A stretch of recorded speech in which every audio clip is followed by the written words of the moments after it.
Bonjour à tous, on se retrouve pour cet avant-dernier atelier dans le cadre de ce festival Impulsion Business. Demain, c'est ici en 100% digital. Alors peut-être que vous avez profité de l'atelier précédent sur tout ce qui concernait les questions de financement. Pour cet atelier, c'est Manuel Boulan, expert à la CCI, qui va aborder toutes les questions de la transmission, reprise d'entreprise, donc toutes les grandes étapes de ce cheminement, à la fois pour le cédant et pour le Pour le porteur de repreneur. projet en recherche. Donc, Manuel, je te laisse la parole pour nous présenter ça pendant trois quarts d'heure, une heure d'atelier. Merci. Merci Mathias. Bon, peut-être pas tout à fait expert quand même, hein. Je fais de l'accompagnement de chefs d'entreprise qui souhaitent céder leur activité à la CCI, également de candidats à la reprise qui sont plutôt dans une phase de recherche active de leur entreprise. Donc en règle générale, les personnes qui se présentent à la CCI, qui viennent me voir, sont des personnes qui envisagent de lancer leur projet entrepreneurial et qui souhaitent trouver une entreprise à reprendre. Voilà, donc du coup, je vais parler de ce sujet avec l'aide d'un diaporama sur une trentaine de diapos. Les sujets qu'on va aborder sur la transmission reprise d'entreprise, c'est d'abord alors le marché de la transmission. On va voir deux diapos sur le sujet. On va aborder très brièvement la fiscalité de l'entreprise, tout ce qui est lié également au périmètre de cession, ce qui a trait au diagnostic à réaliser avant de céder son entreprise. Les éléments de valorisation également, l'équipe qu'on doit mobiliser pour céder ou reprendre une entreprise, comment on fait pour rechercher des repreneurs, et puis également on va parler en complément de ce que Louis et François disaient tout à l'heure, on va parler également de financement des projets de reprise d'entreprise. Et puis à la fin de la présentation, donc ce sera également disponible sur le diaporama, on va voir l'ensemble des étapes liées à la cession d'entreprise et également des étapes liées à la reprise d'entreprise. Donc n'hésitez pas d'ailleurs à poser vos questions directement sur la partie chat sur YouTube. J'essaierai d'y répondre. Alors, soit en direct, soit éventuellement, on se prendra un petit temps à la fin de la présentation pour répondre à ces questions. Voilà, donc pour commencer, je vais d'abord évoquer le sujet du marché de la transmission reprise d'entreprise. Alors le marché, d'après les données qui nous sont fournies par BPI et des statistiques qui sont faites régulièrement, il y aurait à peu près 68 000 entreprises à reprendre chaque année, dont environ 6 600 entreprises qui sont des entreprises de 5 à 249 salariés. Donc finalement, sur l'ensemble des entreprises qui sont à reprendre, il y a quand même comment dire, une minorité de ces entreprises qui ont des salariés. Pour continuer un petit peu sur cette idée-là, 53% des entreprises n'ont pas de salariés et 94% des entreprises en ont moins de 10.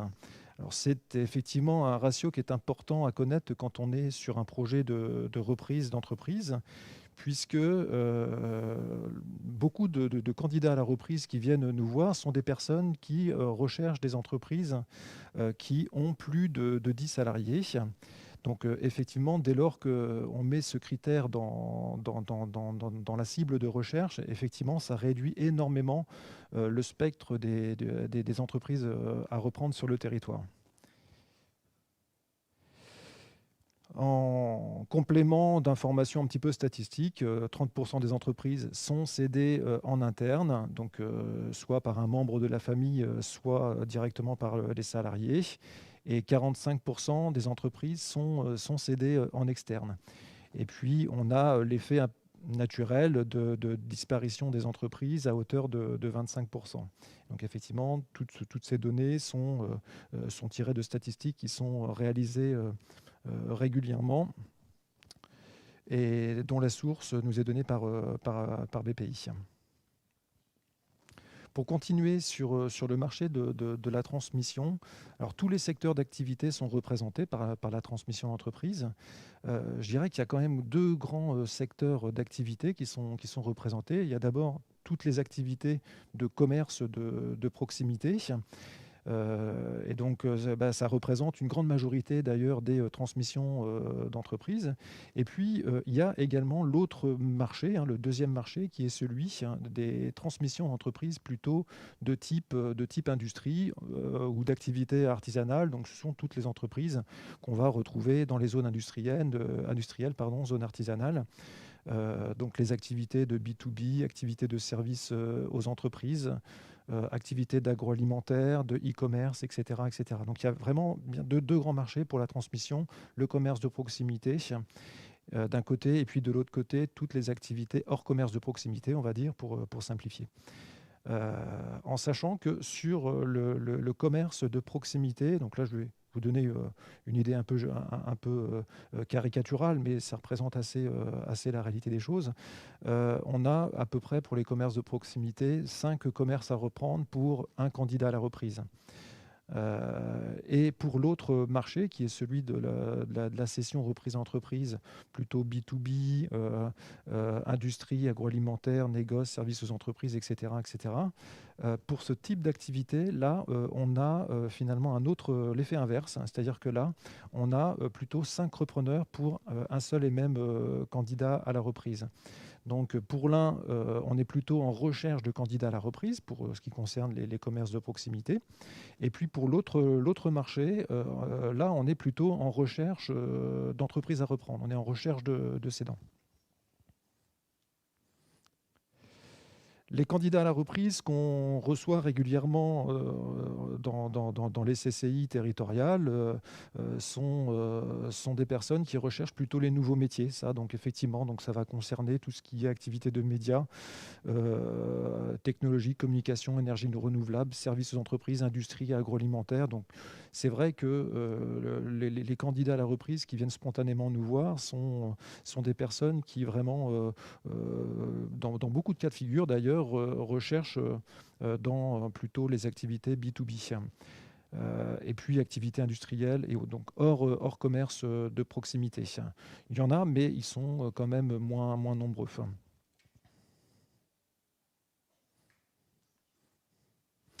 Alors, quand on est cédant, se pose un certain nombre de questions. Donc là, les questions sont, la question est un petit peu provocatrice et les réponses le sont tout autant. Quand transmettre Alors, quand vous saurez quoi faire de votre activité après avoir vendu, donc ça semble couler de source, mais pas tant que ça en fait. Pour un chef d'entreprise, il faut vraiment avoir une idée assez réelle et sérieuse, disons, de l'activité qu'on va pouvoir avoir après l'activité de chef d'entreprise. Donc, tant qu'on ne sait pas quoi faire de son avenir professionnel ou de sa retraite, il faut pas mettre l'entreprise en vente. C'est la première chose auquel il faut bien réfléchir. Ensuite, on transmet quand les associés et l'entourage ont accepté cette décision de transmettre.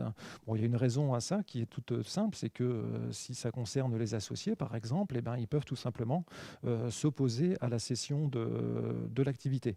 Donc là, il faut vraiment vérifier en amont que l'entourage proche du chef d'entreprise ait accepté effectivement la décision de vendre l'entreprise. Autre facteur, donc on transmet quand on est prêt à racheter l'entreprise, sa propre entreprise, au prix où on serait prêt au prix où on aimerait la vendre. Donc là, c'est, je dirais, presque quelque part quelque chose d'assez important à prendre en considération, c'est qu'effectivement, il faut se poser la question de savoir est-ce que notre entreprise, celle qu'on souhaite céder, est-ce que nous, en tant que chef d'entreprise, et peut-être porteur de projet virtuel, est-ce qu'on serait prêt à racheter notre entreprise au prix où on souhaite la vendre? Donc si ce n'est pas le cas, il faut continuer la réflexion, notamment sur le prix de cession. Dans la même idée, alors quand la CAF, alors ça c'est vrai que c'est un terme technique, la CAF étant la capacité d'autofinancement d'un point de vue, comment dire, d'un point de vue financier, donc c'est en gros, on va dire, la rentabilité que dégage l'entreprise, le cash que dégage l'entreprise chaque année. Et donc, il faut que ce cash permette de rembourser le prix de cession dans un délai raisonnable qui est entre 5 et 7 ans. Donc là, ça nous permet effectivement de réfléchir à la valeur de l'entreprise. Et si effectivement le prix de cession qu'on envisage peut être remboursé entre 5 et 7 ans de CAF de notre entreprise, dans ces cas-là, c'est qu'effectivement, on peut se mettre dans une logique de céder son activité. Si ce n'est pas le cas, si on ne peut pas rembourser l'emprunt sur l'acquisition de l'entreprise avec la CAF dans un délai de 5-7 ans, ça veut dire que le prix de cession est peut-être trop important. Alors, bien évidemment, au jour d'aujourd'hui, on est dans une phase compliquée pour les entreprises, donc dans une crise sanitaire et économique, et on peut effectivement se poser la question, et une personne qui effectivement pose la question tout de suite là sur YouTube, est-ce que c'est une période qui est propice à la mise en vente de son entreprise ?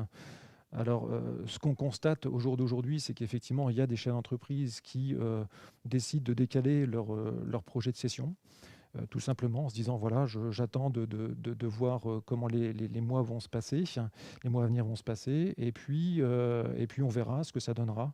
Et éventuellement, on choisira de céder l'activité quand on aura récupéré un rythme plus régulier d'entreprise. Ceci étant, je pense qu'il faut lancer le projet de cession, parce que c'est une démarche qui prend beaucoup de temps, qui peut aller jusqu'à 3 ans. Là, actuellement, on accompagne une entreprise qui va bientôt être cédée, et le premier contact que j'ai eu avec le chef d'entreprise, c'était il y a 3 ans. Donc là, pour dire qu'effectivement, ça prend du temps. Donc même si effectivement la période n'est pas forcément propice pour céder l'activité, il faut quand même lancer le projet de cession. Je rajouterai aussi une chose par rapport à ça, c'est qu'on a aussi des candidats à la reprise qui se présentent à la CCI, des personnes qui veulent changer aussi de rythme de vie, qui veulent changer leur avenir, leur parcours professionnel, leur avenir professionnel, et qui envisagent la reprise d'entreprise justement aussi depuis la crise sanitaire. Donc, le fait de mettre en vente son entreprise à partir de maintenant peut aussi vous permettre de trouver des candidats à la reprise qui se présentent du fait aussi de cette crise économique et sanitaire. Donc là, je pense qu'effectivement, il faut tout de même lancer son projet de cession, même si effectivement, on n'est pas dans une période simple à gérer actuellement. Dernier point sur le moment de céder l'activité. Alors, c'est quand on aura évalué l'impact fiscal de la cession. Donc ça, c'est un des points les plus importants. Donc, il n'y a pas de projet de cession à lancer tant qu'on n'a pas fait un diagnostic fiscal du projet de cession. Donc, c'est la diapo suivante. La préparation patrimoniale et fiscale de la cession, c'est un point très important, et il y a 2 questions à se poser. Quel est l'état du patrimoine avant et après cession? Donc ça, c'est un diagnostic que le chef d'entreprise doit réaliser. Et autre chose, comment les revenus tirés de la cession pourront répondre aux besoins financiers du dirigeant. Donc là, ça veut dire que le dirigeant va transformer son patrimoine professionnel en patrimoine personnel, et donc il a tout intérêt à faire en sorte que les revenus de la cession de son activité vont lui permettre de pouvoir vivre sa retraite ou son nouvel avenir professionnel. Il y a la notion de fiscalité de la cession, qui est une notion qui est extrêmement complexe et qui est multiforme, puisque la fiscalité de cession dépend du régime d'imposition de l'entreprise, soit l'entreprise est à l'IR ou à l'IS. Donc du choix d'imposition, là on peut, depuis 2018, de prendre la solution, l'option d'imposition qu'on nomme flat tax, ou au barème de l'impôt sur le revenu. Ça dépend également de la durée de détention des titres cédés, du motif de cession pour cause de départ retraite, du chiffre d'affaires généré par l'activité et du montant de la plus-value de cession. Donc il y a plein de facteurs qui rentrent en compte pour calculer la fiscalité de la cession. Donc là, le maître mot, c'est se renseigner systématiquement auprès des conseils experts pour justement savoir comment cette notion de fiscalité va apparaître dans le projet de cession. S'agissant des droits d'enregistrement, les droits d'enregistrement, c'est la fiscalité du projet de reprise. Donc côté repreneur, c'est la fiscalité du repreneur. Donc là, c'est effectivement une somme que le repreneur devra payer par rapport à la reprise de l'entreprise. Donc là, même chose. Il y a un barème qui va de 1 à 5% en fonction du montant du prix de cession. Le sujet du périmètre de cession, la question qui se pose, c'est qu'est-ce qu'on souhaite vendre et qu'est-ce qu'on souhaite acheter. Alors là, sur les différentes diapos qu'on va voir sur ce sujet-là, ça va, je dirais, de la solution la plus simple à mettre en œuvre à la plus complexe, entre guillemets. Et donc, on commence par la location-gérance. Donc, la location-gérance, c'est le fait de louer l'utilisation du fonds de commerce moyennant le paiement d'une redevance. Alors, on ne peut pas dire que ça soit une transmission ou une reprise au sens strict du terme, puisque on ne devient pas propriétaire du fonds de commerce quand on choisit cette solution. Donc, le locataire n'est pas propriétaire du fonds. Ceci étant, ça peut être une bonne solution pour engager un projet de transmission. On peut passer par une période de location-gérance avec le candidat à la reprise, en ayant pour objectif à court ou moyen terme de lui vendre le fonds de commerce ou de lui vendre la société. Alors, bien entendu, il y a des avantages et des inconvénients à le faire, et côté cédant et côté repreneur. Donc je ne vais pas détailler aujourd'hui, mais forcément, faudra prendre en considération ces avantages et ces inconvénients. Ensuite, on a la cession du droit au bail. Alors, le droit au bail, c'est en fait le droit d'occuper un emplacement, un local. Alors, on parle souvent de bail 369 pour un bail commercial. Donc, en fait, quand on cède son droit au bail, on permet au preneur de pouvoir utiliser l'emplacement moyennant les conditions contractuelles qui sont indiquées dans le contrat de bail. Donc on voit souvent ce type de cession sur les commerces de proximité. Et donc, il faut noter également que ça arrive de temps en temps quand on est sur un emplacement dit entre guillemets numéro 1, donc un très bel emplacement commercial, que finalement la valeur du droit au bail est supérieure à la valeur du fonds de commerce. Voilà, donc c'est pour ça que parfois on choisit plutôt l'option de cession du droit au bail plutôt que de la cession du fonds de commerce. Donc toujours en continuant sur ce qu'on peut vendre dans une entreprise, on passe maintenant à la cession du fonds de commerce ou fonds artisanal quand on est sur une activité 100% artisanale. Donc c'est une forme de cession qui est plutôt très fréquente. Alors elle concerne à la fois les sociétés et à la fois les entreprises individuelles. Alors, quand on est sur une entreprise individuelle, on est vraiment dans une logique de vente d'un fonds de commerce. On peut pas vendre autre chose. Par contre, quand on est en société, là, le chef d'entreprise peut choisir de vendre le fonds de commerce qui appartient à sa société ou vendre éventuellement les parts sociales ou les actions de l'entreprise, chose qu'on verra dans la diapo suivante. Donc, vendre le fonds de commerce, ça signifie vendre les éléments d'actifs qui permettent d'exercer l'activité et de générer le chiffre d'affaires. Donc, c'est tout un ensemble de choses, le nom de l'entreprise, le numéro de téléphone, les matériels, les marchandises, et tout ce qui permet effectivement de générer ce chiffre d'affaires. Donc, il y a aussi les contrats de travail et d'assurance qui suivent le fonds. Quand vous rachetez un fonds de commerce, vous reprenez également les salariés et les contrats d'assurance qui sont attachés à ce fonds de commerce. Par contre, ce qui n'est pas attaché au fonds de commerce, c'est le stock, et puis les créances, les dettes, la trésorerie et les autres contrats pour faire court. Mais quand vous voyez qu'un fonds de commerce est à vendre 100 000 €, pensez toujours que c'est hors acquisition, hors rachat du stock.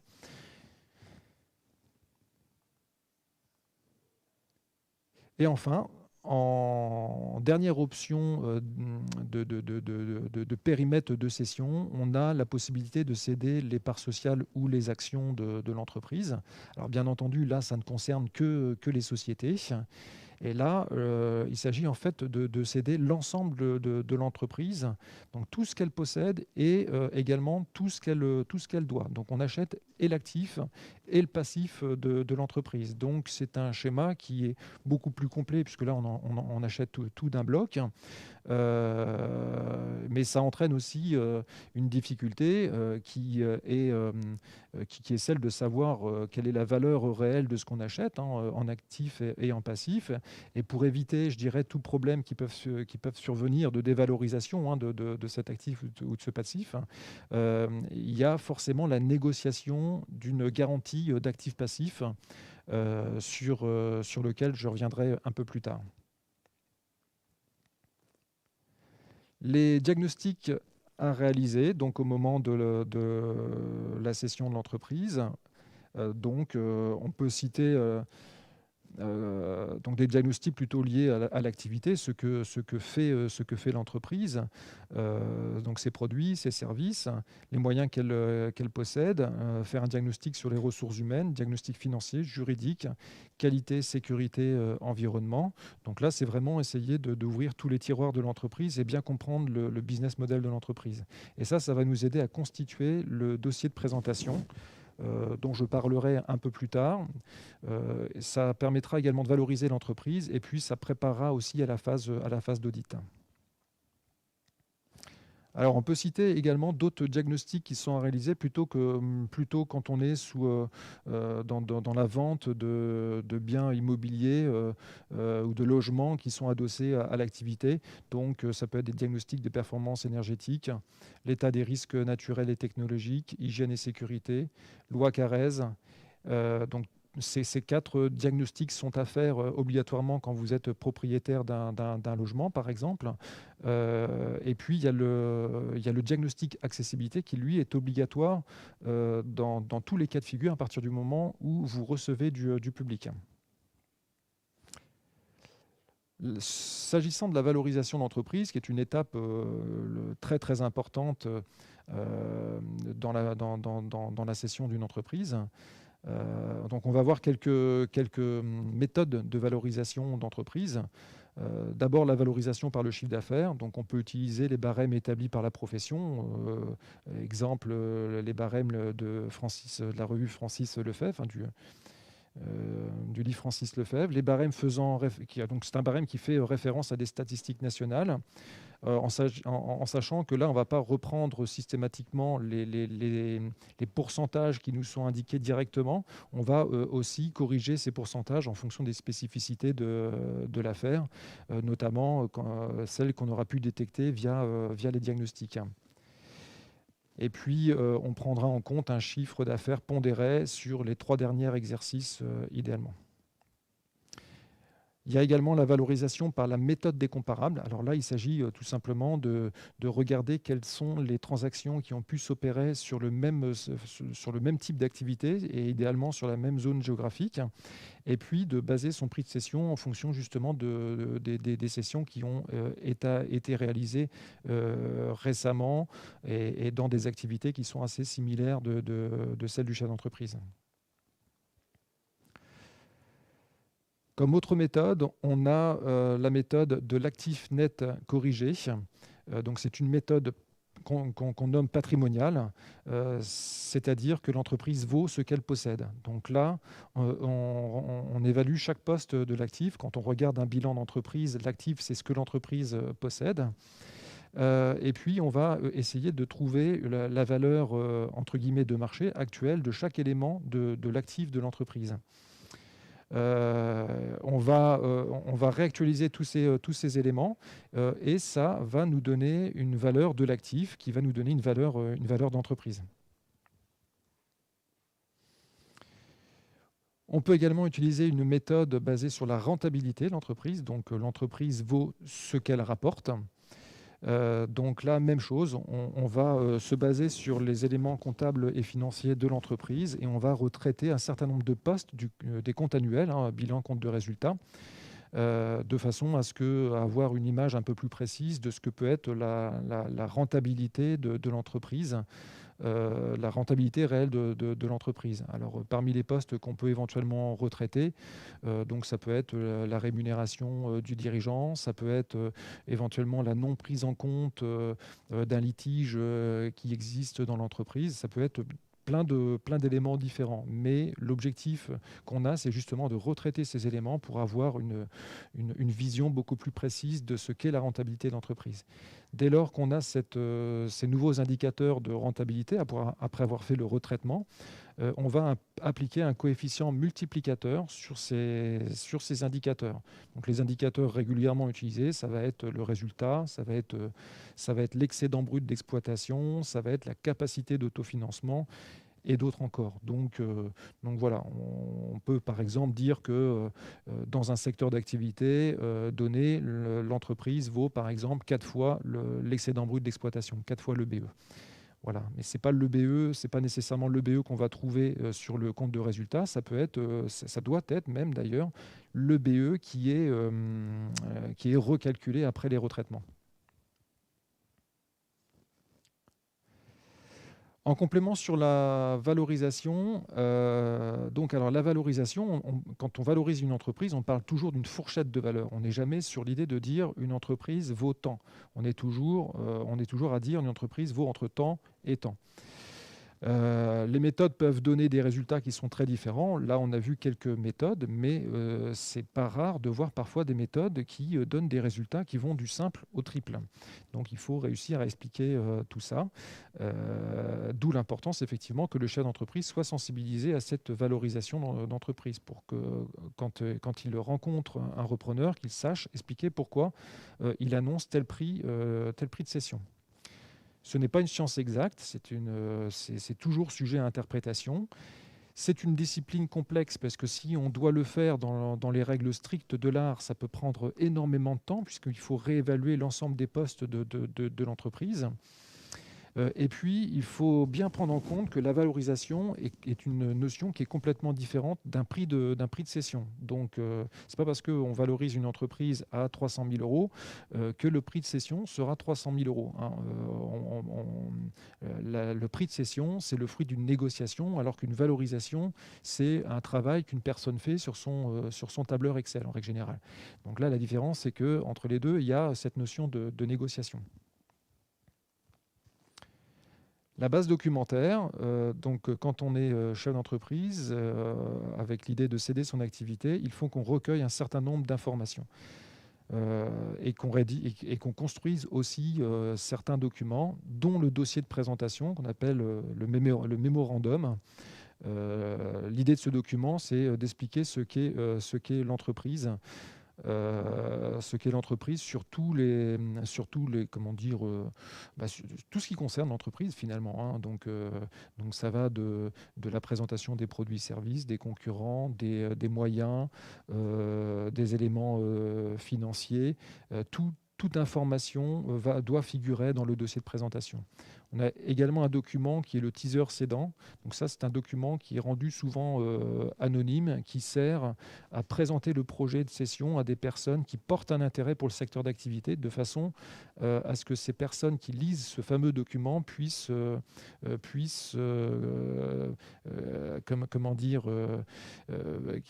dire au chef d'entreprise ou à son représentant qu'effectivement cette entreprise l'intéresse. Et puis, dans la base documentaire, on va y intégrer la valorisation d'entreprise qu'on aura fait au préalable. À cela, on va ajouter l'ensemble des documents annexes qui vont venir en complément. Donc, on va se constituer cette base de documentaire. Et donc, on va aller chercher tous les documents de l'entreprise, qu'ils soient des documents juridiques, commerciaux, sociaux, patrimoniaux et comptables. Donc là, il y a vraiment un gros travail de recensement des informations et des documents à faire avant de lancer le projet de cession. Suite à ça, on va chercher des compétences extérieures, puisque un chef d'entreprise ne peut pas gérer seul l'ensemble des tâches liées à la constitution de cette base documentaire, à cette valorisation. Donc on va aller chercher des compétences extérieures. Alors les compétences extérieures, ça va être pour gérer globalement le projet de cession. Ça va être pour optimiser la fiscalité de la cession et transformer justement le patrimoine professionnel en patrimoine, en patrimoine personnel, privé. Ça va être justement de valoriser aussi l'entreprise et l'immobilier. On va devoir avoir aussi des compétences pour rechercher les candidats à la reprise avec des méthodes bien établies. Il faut avoir des compétences de négociation aussi, puisque le fait de s'entendre entre un cédant et un repreneur, ça veut dire qu'il faut savoir négocier également. Et puis, on a besoin de compétences qui permettent de retranscrire les accords écrits d'un point de vue juridique. Alors tout ça, c'est donc bon, je vais faire un petit peu de publicité pour le service qu'on propose nous en CCI. L'idée, c'est qu'il y a vous, chef d'entreprise, qui envisagez de céder votre activité. Nous en CCI, on se positionne plutôt en accompagnateur du projet. On vous aide à structurer votre projet dans son ensemble. Donc c'est pour ça, moi, mon rôle, c'est plutôt d'être généraliste sur la transmission d'entreprise plutôt que d'être spécialiste. Et puis, on va aller chercher les compétences, celles qui vous entourent d'ailleurs au quotidien, hein. Donc, ça va être les compétences de l'expert comptable qui va avoir tout son rôle à jouer, notamment sur la partie valorisation de l'entreprise.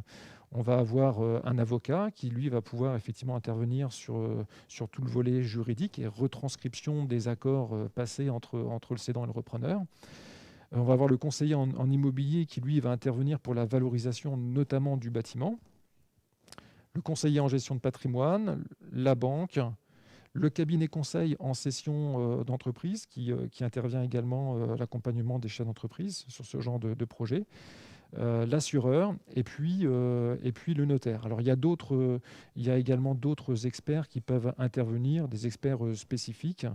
Je pense notamment à des diagnostics. Si par exemple vous avez un parc machine industriel important, ça peut être intéressant effectivement de faire intervenir un expert qui va venir valoriser votre parc de machines. L'information des salariés, alors c'est vrai que quand vous êtes dans un projet de cession, il existe une loi qu'on nomme loi Hamon d'information des salariés, comme quoi il faut informer les salariés que vous êtes dans un projet de cession d'activité, donc ça concerne tout type de transmission, sauf, alors pas d'obligation en cas de succession, cession à un conjoint, ascendant ou descendant, ou sauf entreprise en procédure judiciaire. Cette obligation d'information revient périodiquement, elle doit être faite tous les 3 ans. Et donc, elle doit absolument être faite au moins 2 mois avant la cession. Alors, cette information des salariés doit suivre un certain formalisme pour pouvoir être en capacité de prouver que, notamment, hein, que les salariés ont bien été avertis comme quoi il y avait un projet de cession dans l'entreprise. Chose importante, puisque c'est vrai qu'il y a toujours cette erreur qui est faite par beaucoup de chaînes d'entreprise qui pensent que si un salarié se présente à l'acquisition de l'entreprise, on a obligation de lui céder l'activité. Donc c'est faux, en fait. Hein, vous devez informer vos salariés comme quoi votre entreprise est à vendre, donc comme quoi vous recherchez un repreneur. Si un de vos salariés se présente en candidat à la reprise, ce n'est pas pour autant que vous devez absolument lui céder votre activité. Voilà. Ensuite, trouver un repreneur. Alors, parmi les différents profils de repreneurs, on peut avoir 3 grands types de profils. Un salarié de l'entreprise, un membre de la famille, donc ça c'est de la transmission plutôt en interne. Une tierce personne, donc là ça va être une personne physique qui se présente, comme on peut avoir régulièrement nous à la CCI. Et puis ça peut être également une entreprise en croissance externe qui souhaite développer son activité par l'acquisition d'une entreprise. Alors, pour trouver un repreneur, quand on est dans un contexte de cession plutôt d'un fonds de commerce, d'une activité de commerce de proximité, on peut s'adresser directement à un marchand de fonds de commerce. Sinon, on peut communiquer aussi auprès de sites spécialisés, comme le site qu'on utilise en CCI, qui s'appelle transentreprise.com. Il ne faut pas hésiter à en parler autour de soi. Je pense notamment au commerce de proximité, où c'est quand même assez fréquent que le repreneur soit finalement quelqu'un qui connaît le commerce, qui est client du commerce. Alors, quand il s'agit d'une entreprise plutôt d'industrie, là, effectivement, c'est plus compliqué d'en parler, parce qu'on est plutôt sur des projets confidentiels. Mais pourquoi pas, ça arrive aussi que ça se passe beaucoup autour du chef d'entreprise. Et puis, on peut engager une recherche active de repreneurs via un professionnel. Donc là, le principe, c'est de dire, plutôt que d'envoyer une information et de pousser une information et de regarder qui marque un intérêt. Là, l'idée, c'est de rechercher qui potentiellement peut racheter l'entreprise et d'aller directement consulter ces entreprises ou ces personnes physiques et de leur proposer l'acquisition de l'entreprise. Alors, quand on est côté repreneur, donc il y a deux marchés principaux, hein. D'abord, le marché visible. Donc là, ce sont l'ensemble des offres d'entreprises à reprendre qu'on peut voir dans la presse et sur les sites internet spécialisés. Et puis, on a le marché qui est caché. Donc là, c'est effectivement ce qu'on ne peut pas trouver sur Internet. Et donc là, effectivement, il faut faire ce travail de recherche des entreprises à reprendre. Donc ça passe par des intermédiaires de cession, ça passe aussi par des personnes, des conseillers CCI. Et puis, on a une autre approche qui est l'approche plutôt intermédiaire. L'approche intermédiaire, ça consiste à passer par des personnes spécialisées qui ont un mandat pour rechercher une entreprise pour votre compte. Et la seconde approche, c'est d'aller directement en contact des chefs d'entreprise. Si vous avez leurs coordonnées, vous pouvez prendre contact directement avec eux. Quand on trouve l'entreprise, on a un audit d'acquisition à réaliser. Donc, l'objectif, c'est de mieux connaître l'entreprise et de déterminer de façon plus précise les risques encourus.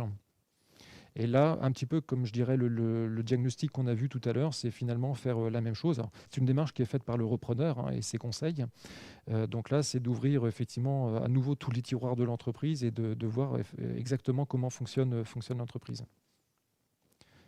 Le business plan, je vais passer assez vite, puisque si vous avez suivi l'atelier de François et de Louis tout à l'heure, effectivement, il a présenté le business plan. Mais l'idée, effectivement, c'est que quand on a trouvé l'entreprise, qu'on a réalisé l'audit, donc on est plutôt bien parti pour l'acquisition, il faut effectivement construire son business plan. Qui est quand même quelque part aussi un outil de séduction auprès des partenaires financiers qui vont nous aider à racheter l'entreprise.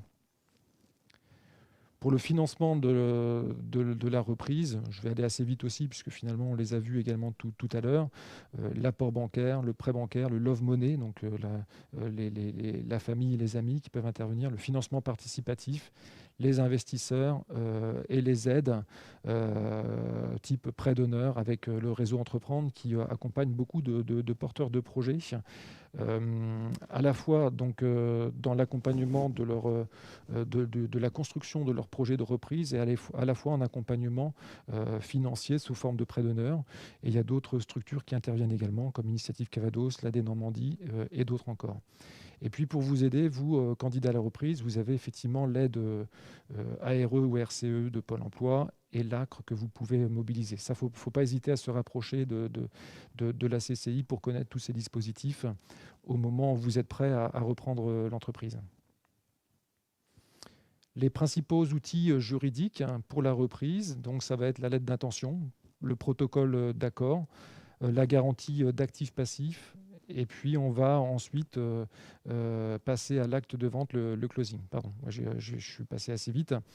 La lettre d'intention, quand on est repreneur, à un stade, je dirais un mi-parcours, on doit à un moment donné marquer l'intérêt qu'on a pour l'entreprise auprès du chef d'entreprise. Donc ça passe par la rédaction d'un document qui est sous forme libre et qui permet de mettre quelques bases d'éléments importants pour le repreneur pour qu'il puisse envisager la reprise de l'entreprise. Si la lettre d'intention est signée par le chef d'entreprise, on est plutôt bien engagé. Et dans ces cas-là, on va continuer par la rédaction d'un protocole d'accord, donc qui est un document beaucoup plus complet, qui est souvent rédigé avec l'aide d'un juriste. Donc, il doit quasiment recenser l'ensemble des informations du projet de cession. Et une fois que ce protocole d'accord est signé, c'est là qu'on va se mettre dans la recherche de financement. Ce protocole d'accord va également inclure un certain nombre de clauses suspensives. Donc, ce sont des clauses qui permettent de sortir de la négociation de la reprise de l'entreprise. Donc, je pense notamment au fait que chaque partie soit toujours vivante au moment de la reprise de l'entreprise. Je pense également notamment aussi au fait d'avoir obtenu le prêt financier pour la reprise de l'entreprise. Une fois que les conditions suspensives sont levées, c'est-à-dire que rien n'empêche, que rien n'empêche la reprise de l'entreprise. Dans ces cas-là, donc on peut avancer dans le projet et on va négocier une garantie d'actifs passifs. Donc, comme je vous disais, effectivement, si on rachète une entreprise sous forme de part sociale ou d'action, le repreneur va vouloir se protéger de l'évolution de la valeur du passif et de l'évolution d'un certain nombre de dettes que pourrait avoir l'entreprise. Donc, dans ces cas-là, il faut se garantir sur ces évolutions et ça s'appelle la garantie d'actifs passifs. Donc, dans un projet de reprise d'entreprise, c'est souvent ce document qui est, négocié et qui fait souvent l'objet de désaccords. Une fois qu'on est tombé d'accord, on va directement à l'acte de vente qu'on appelle la phase de closing. Bon, pour terminer, je parlerai des étapes de la transmission, même si vous verrez sur le document, il y a d'autres éléments, notamment les étapes de la reprise d'entreprise, mais on va les citer. Donc effectivement, en priorité, c'est la préparation patrimoniale pour savoir effectivement comment utiliser le fruit de la cession et comment fiscalement on va être imposé sur la cession de l'entreprise. On va avoir la phase de diagnostic et de construction de la base documentaire de l'entreprise. On va continuer par la valorisation de l'entreprise, la recherche d'un repreneur, la présentation de l'acquéreur, la négociation, signature de l'accord, l'audit par le repreneur, la signature de l'acte définitif, le débouclage définitif qui est une phase importante dans le sens où le débouclage, c'est le moment où finalement chacun va prendre concrètement va jouer concrètement son nouveau rôle. Et puis, il y a la phase d'accompagnement. Donc, le chef d'entreprise, l'ancien chef d'entreprise, le cédant, va accompagner le repreneur sur un temps qui va être déterminé, qui peut être de l'ordre de quelques mois, 3 mois, jusqu'à peut-être une année. Donc ça reste négociable. Ceci étant, il ne faut pas que la période d'accompagnement soit trop longue. Et enfin, il y a la gestion de l'après, qui n'est pas anodine non plus pour le chef d'entreprise qui cède son activité, puisque, par exemple, il peut avoir négocié un complément de prix. Donc, le fait de percevoir un complément de prix de cession en fonction de la réalisation de certaines choses, comme par exemple la réalisation d'un chiffre d'affaires qui a été négocié au préalable. Donc, si l'entreprise atteint tel niveau de chiffre d'affaires, le cédant peut avoir un complément de prix. Et puis, la gestion de l'après est toujours importante, puisque s'il y a une garantie d'actifs passifs qui a été signée, cette garantie ne va pas durer ad vitam aeternam. Elle a un début qui est le moment où l'entreprise a été cédée, et puis elle a une fin qui peut être alors entre, je dirais, 2 ans et 5 ans. Mais à l'issue de cette phase, et seulement à l'issue de cette phase, le chef d'entreprise pourra se considérer comme étant nouvellement retraité ou pouvant engager un nouveau projet. Voilà, si vous avez des questions, n'hésitez pas à les poster directement sur la plateforme YouTube dans le chat. Vous pourrez retrouver, si vous le souhaitez, donc le PowerPoint de cette présentation sous quelques jours sur le site internet directement. Et puis, je vous invite à prendre contact avec la CCI pour un projet de session ou pour un projet de reprise que vous pourriez avoir. Effectivement, en fait, donc vous retrouverez toutes les vidéos de l'ensemble du festival sur la chaîne YouTube de la CCI, donc, qui seront présentées atelier par atelier, donc en début de semaine prochaine. Et si jamais vous souhaitez alors le support visuel, on vous invite en fait à nous recontacter sur l'adresse mail contact@impulsion-business.com, où vous retrouverez sur le site internet impulsion-business.com. Pour demander la présentation et qu'on vous l'envoie par la suite. Merci beaucoup Manuel pour cette présentation. De rien. Sujet ardu ô combien d'actualité pour un certain nombre d'entreprises en ce moment. Au regard des questions, j'imagine que tu as répondu à un bon nombre des attentes du public. Donc on va arriver à la fin de cet atelier et donc on se retrouve dans un petit quart d'heure maintenant pour le tout dernier atelier de ce festival qui va être consacré à la transmission reprise d'entreprise, mais cette fois-ci par la transmission reprise, pardon, à la possibilité de créer ou de reprendre une entreprise sous forme de franchise, qui sera animée par Rosemary Moins de la Fédération française de la franchise. Qui elle est depuis Paris, donc on se reconnecte avec elle tout de suite pour la retrouver d'ici un quart d'heure. Merci à tous.